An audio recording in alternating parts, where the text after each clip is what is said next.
मेरे साथ बिल्किस बानो के पति हैं याकूब हैं, जिन्होंने उस पूरी लड़ाई में उनका साथ दिया है। पहले तो आप लोग इतना लंबा लड़ाई लड़े, जीते, आप लोगों को न्याय मिला है, उसके लिए नेशनल दस्तक की तरफ से मैं बधाई तो नहीं कहूँगा, लेकिन आपने संघर्ष किया, इसके लिए थैंक्स। आप ये पूरी लड़ाई लड़ रहे थे, आपकी पत्नी थी बिल्किस, जिस तरह की घटना हुई थी, क्या कभी कोई दबाव था? आप लोगों को लगातार टॉर्चर किया गया? आपको घर बदलने के लिए घर बदलने के लिए हमको एक डर था, हम बार बार घर बदलने की उसके डर था कि जब आरोपियों को पैरोल मिलती थी और पैरोल पे जो छूट के आते थे 2-2, 3-3 महीने ये लोग रहते थे घर पे, तो हमको ये लग रहा था कि ये लोग कोई हमारे पर कोई बड़ा हमला ना कर दे। उस चीज़ का हमको सबसे बड़ा डर था, और ना हमको कोई सरकार की तरफ से सुरक्षा मिली है, ना किसी की तरफ से हमको सुरक्षा। कोर्ट जाते थे तो किस तरह का रिएक्शन होता था लोगों का? क्योंकि एक अपने समाज में जो रेप विक्टिम है, उसके पति हैं, परिवार हैं, और आप इतने बड़े ट्रेजेडी से गुजरे थे, लोगों का किस तरह का रिस्पांस था? कोई सामने आता था मदद के लिए?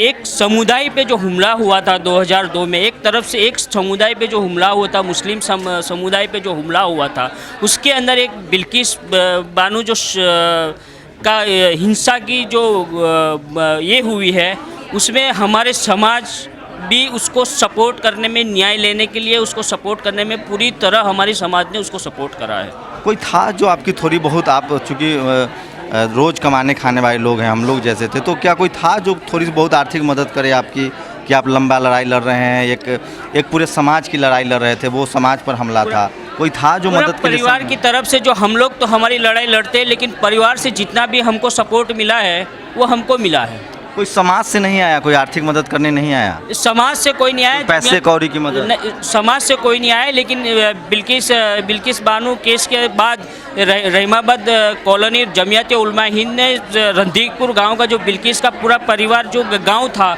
उसको पूरी तरह नष्ट कर दिया। उसके लिए जमियत उलमा हिंद ने एक देवगढ़ बारिया के अंदर रहीमाबाद कॉलोनी खड़ी करके उनको क्वार्टर्स दिए, वो उनको मदद की है। किस तरह की तकलीफें आपने 15 साल उठाई है? बहुत सारी तकलीफें, कुछ बताइए जो ताकि देश को जानना चाहिए कि एक आदमी जब लड़ाई लड़ता है कानूनन तो क्या तकलीफें उठाती थी। जब हम कोर्ट में जाते थे, कोर्ट से वापस आते थे, घर में रहते थे, किसी को स्टेटमेंट देते थे, तब भी हमको डर लगता था कि कहीं ना कहीं हमारी जगह का कोई को पता ना चल जाए और हमारा ये पता ना चल जाए। उस बहुत सारी की हम चीज़ों का डर लगती थी। अब क्या कर रहे हैं? अभी आपका रोजी रोटी का कोई इंतजाम हुआ है? अब नई ज़िंदगी की शुरुआत करेंगे हम। तो रोजी रोटी के लिए क्या, जो कुछ कह रहे थे, जो आपका पुश्तैनी धंधा था, उस पर भी वो रोक लग गई है वहाँ?